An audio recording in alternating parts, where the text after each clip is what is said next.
আসসালামু আলাইকুম রহমতুল্লাহি ওয়াবারাকাতুহু। সম্মানিত দর্শক, বিএনপি সাধারণ সম্পাদক মির্জা ফখরুল ইসলাম আলমগীর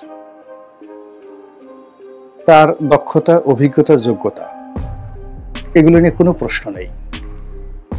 তার নম্রতা, বিনয়, ভদ্রতা বাংলাদেশে রাজনৈতিক অঙ্গনে তার বিকল্প দ্বিতীয় কোনো ব্যক্তি নেই। তার ব্যক্তিগত সততা, এখন পর্যন্ত এসালামের গাড়িতে তিনি চলেছেন, কোনো নেতাকর্মীর কাছ থেকে 10টা টাকা নিয়েছেন, কোনো একটা কমিটি বিক্রি করেছেন, ইবলিশ শয়তান এই কথা বলতে পারবে না। সর্বাবস্থায় তিনি ভদ্রতা বজায় রেখেছেন, কণ্ঠ স্বাভাবিক রেখেছেন। ফলে বাংলাদেশের তার যারা পক্ষে বিপক্ষের লোক যে যাই বলুক না কেন, আমি তার সব কথাকে ইতিবাচক হিসাবে সবসময় নেওয়ার চেষ্টা করি। মানুষকে অবিশ্বাস করা, অসম্মান করা, এটা ওনার ডিকশনারিতে নেই, উনি এইভাবে শিখেননি। উনি এমনকি শেখ হাসিনা সম্পর্কে উনি কখনো একটা বাজে কথা বলেননি। ওনাকে জেলে নিয়ে গেছেন, জেল থেকে বের হয়েছে, কোর্টে যাচ্ছেন, কাছারিতে যাচ্ছেন, কোনোদিন একটা উফ শব্দ বলেননি। এই ভদ্রলোক অতি সম্প্রতি একটি কথা বলেছেন। তিনি যে কথা বলেছেন এটা আমাদের সকলের জন্য অশনি সংকেত। আমাদের সবাইকে এই প্রাজ্ঞ রাজনীতিবিদ, প্রবীণ রাজনীতিবিদের এই কথাটিকে মাথায় করে নাচতে হবে এবং এটার সপক্ষে আমাদেরকে যুক্তি উপস্থাপন করতে হবে। তিনি বলেছেন, বাংলাদেশকে আমরা কোনো অবস্থাতে গাজাতে পরিণত হতে দেব না। ইসরায়েল এবং আমেরিকার যে নোংরা খেলা, সেই নোংরা খেলায় একটা মাটি কিভাবে বারুদে পরিণত হয়ে যায়, বড় বড় অট্টালিকা কিভাবে ধ্বংসস্তূপে পরিণত হয়ে যায়, মানুষের রক্তে কিভাবে জমিন ভিজে যায়, মানুষের হাড্ডি গুড্ডি অস্থি মজ্জাতে কিভাবে বিভৎস দুর্গন্ধ তৈরি হয়ে যায়, এটা কেবল গাজাতে গেলে, ফিলিস্তিনের গাজাতে গেলে বোঝা যায়। আমরা বাংলাদেশের লোকজন সারা মসজিদ এবং যাকে বলা হয় ধর্মালয়, প্রতি শুক্রবারে আমরা ফিলিস্তিনিদের জন্য দোয়া করি। ইসরায়েলের উপর গজব নাজিল হোক সেই কথা আমরা বলি। হুজুরা যাকে বলা হয় মোনাজাত করেন, আর আমরা চোখের জলে ভেসে ফিলিস্তিনি ভাই বোনদের জন্য দোয়া করি। তো এই যে ফিলিস্তিন যখন সৃষ্টি হয়েছে, মক্কার গভর্নর শরীফ হুসাইন, এখন যে জর্ডানের বাদশা রয়েছে, তার পূর্বপুরুষ, প্রথম মহাযুদ্ধের পর ব্রিটিশদের সাথে, মানে ব্রিটিশ এবং আমেরিকা, তাদের সাথে চক্রান্ত করে এই যে অঞ্চলটিকে প্রথমে ব্রিটিশদের হাতে তুলে দেয়, ফিলিস্তিনকে। তারপর সেই ব্রিটিশরা আমেরিকার চক্রান্তে সেখানে একটা ইহুদি রাষ্ট্র প্রতিষ্ঠা করে। দেখুন, তখন আমরা যারা মুসলমান, সারা দুনিয়া থেকে আমরা ওই সময়টাতে শব্দ করতে পারি। আমরা যখন যুদ্ধ শুরু হয়েছে, আরব ইসরায়েল যুদ্ধ শুরু হয়েছে, ইসরায়েলের হাতে মার খেয়েছি। মার খাওয়ার পরে সারা মুসলমান বিশ্ব মিলে পরাজিত হয়েছি এবং আমরা এখন ইসরায়েলের একটা পশম স্পর্শ করতে পারবো না। এখন আমরা ওই বনি ইসরায়েল জাতির মতো আমরা আল্লাহর কাছে বলতেছি, হে আল্লাহ, এরা অনেক শক্তিশালী, এদের সাথে আমরা পারবো না, তুমি এসে এদেরকে যুদ্ধ করো, আবাবিল পাখি পাঠাইয়া এদেরকে ধ্বংস করে দাও, যেভাবে আব্রাহাকে করেছো। আল্লাহ, তুমি আকাশ থেকে গজব নাজিল করে এদের মাটির সাথে মিশিয়ে দাও। এই তো আমাদের কথা।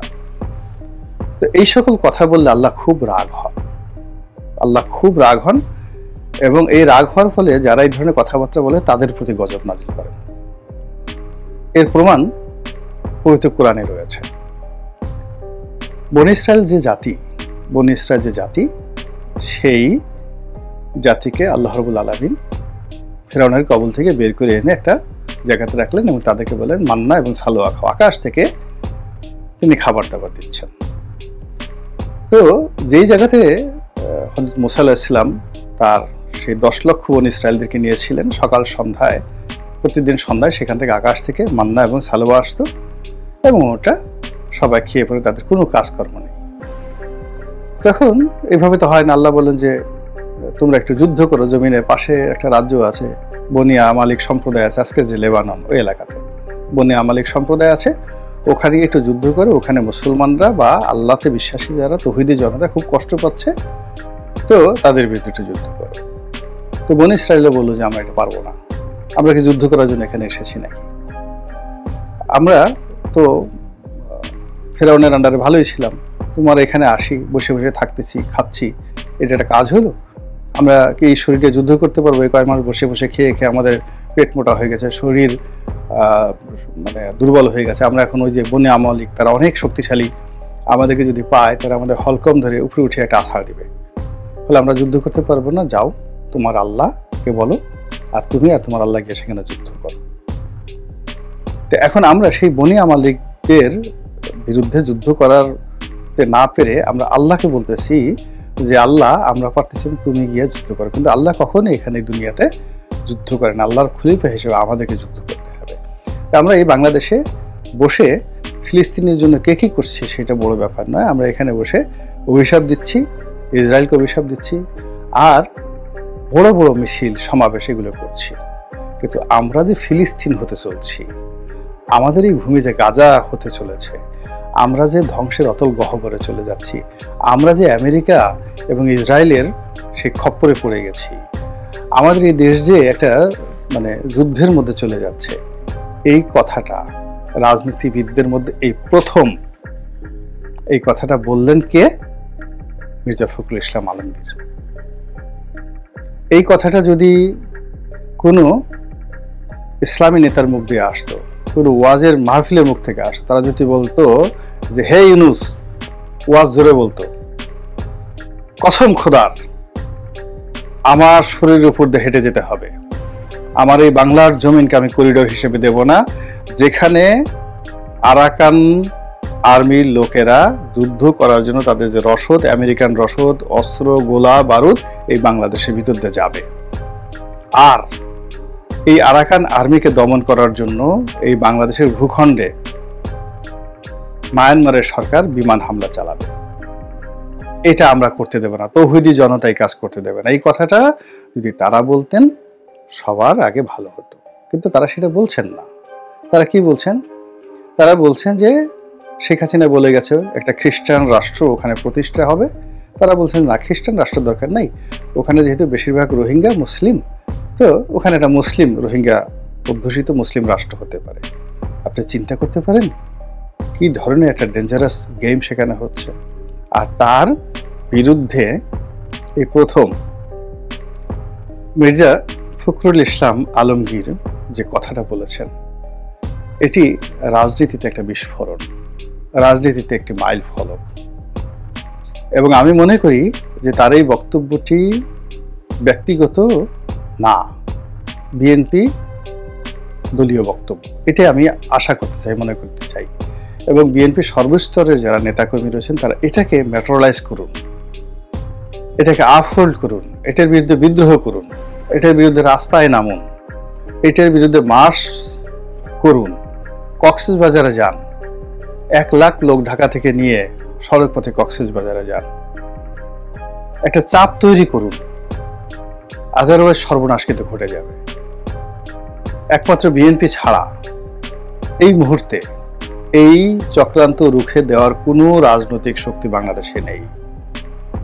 আর আগামীতে যেহেতু বিএনপি ক্ষমতা আসার স্বপ্ন দেখে, এই ধরনের একটা অবস্থা তৈরি হলে সমস্ত দায় দায়িত্ব কিন্তু বিএনপিকে নিতে হবে। যেখানে 10 ট্রাক অস্ত্র মামলা, একটা সরকারের পতন হয়ে গেল। 10 ট্রাক অস্ত্র মামলায় যেখানে মৃত্যুদণ্ড হয়ে গেল, ফাঁসির আদেশ হয়ে গেল, সেখানে এইরকম একটি করিডোরের দায় দায়িত্ব কোন পর্যায়ে যেতে পারে আগামীতে, এই বিষয়টি কারো এন্ট্রি নাই না ঢুকলেও, ঢুকছে তো সবার এন্ট্রি নাই, কিন্তু ওই এন্ট্রি না নড়েনি। ওই এন্ট্রি না ডক্টর ইউনূসের ভয়ে থরথর করে কাঁপছে, আমেরিকার ভয়ে কাঁপছে, স্বার্থের জন্য কাঁপছে, সেনাবাহিনী কি মনে করে এই ভয়ে কাঁপছে। কিন্তু এই বয়োবৃদ্ধ মানুষটি মির্জা ফখরুল ইসলাম আলমগীর তার অসুস্থ শরীর নিয়ে তার কণ্ঠ কাঁপেনি, তিনি ভয় পাননি, তিনি এই কথাটা বলেছেন। এই জন্য আমার পক্ষ থেকে জনাব মির্জা ফখরুল ইসলাম আলমগীর সাহেবকে আমি স্যালুট জানাচ্ছি, আর তার এই কর্মের প্রতি আমি সমর্থন জ্ঞাপন করছি। দ্বিতীয়ত, এই বিষয়টি হওয়া উচিত নয়, কোনো অবস্থাতেই বাংলাদেশে করিডোর দেওয়া উচিত নয়, বরং আমাদের রিজার্ভ অর্ধেক খালি করে জাতিসংঘে বলবো যে আমাদের এখন রিজার্ভ $20 বিলিয়ন আছে, আমরা তোমার ফান্ডে $10 বিলিয়ন দিয়ে দিচ্ছি, তোমরা এই 10 লাখ রোহিঙ্গাকে ওখানে স্থানান্তরিত করো, আর আমরা এখানে একটা সীমান্তে ওয়াল তুলে দিচ্ছি। বিশ্বাস করেন এটা আমাদের জন্য সবচেয়ে লাভজনক। অর্ধেক $10 বিলিয়ন যদি আমরা জাতিসংঘে দিয়ে দিই, কিন্তু জাতিসংঘকে বলা উচিত যে তোমরা আমাদেরকে যে চক্রান্তের মধ্যে ফেলেছো, এদেরকে নিয়ে যে ব্যবসা শুরু করেছো, আমেরিকায় বলো তোমরা যে চক্রান্ত শুরু করেছো, আমরা মরে যাবো, এটা হবে না, অসম্ভব। ওরা ওদের দেশে এই রোহিঙ্গাদেরকে ওদের দেশে রিহ্যাবিলিট করার জন্য আমরা এই যে কত টাকা খরচ করেছি। এই শুনলাম যে 1.5 লাখ লোক মানে রোহিঙ্গা এই কয়েক মাসে বাংলাদেশে ঢুকেছে। এখন জাতিসংঘ চিঠি দিয়েছে, আগে 10 লাখ ছিল, এখন 11.5 লাখ, আরো 1.5 লাখ লোকের জন্য ঘর ঠর বানায় এদেরকে খাবার দাবার বাংলাদেশকে দিতে বলতেছে, ডক্টর ইউনূসকে দিতে বলতেছে। ডক্টর ইউনূস টাকা কি গ্রামীণ ব্যাংক থেকে দেবেন, গ্রামীণ ফোন থেকে দেবেন, না জাতিসংঘের আব্বা এই টাকা দেবেন? এই যে দায় আমাদের বাড়ছে, বারবার বাড়ছে, এ আমাদের অদক্ষতার জন্য, অকর্মণ্যতার জন্য, আমাদের লোভের জন্য, ক্ষমতা লোভের জন্য। ক্ষমতায় থাকতেই হবে। কেন রে বাবা ক্ষমতা থাকতে হবে? এক পা কবরে এক পা বাইরে, কেন ক্ষমতা থাকতে হবে? এই জন্য এই যে একটা ভয়াবহ অবস্থা, এর বিরুদ্ধে রুখে দাঁড়াতে হবে।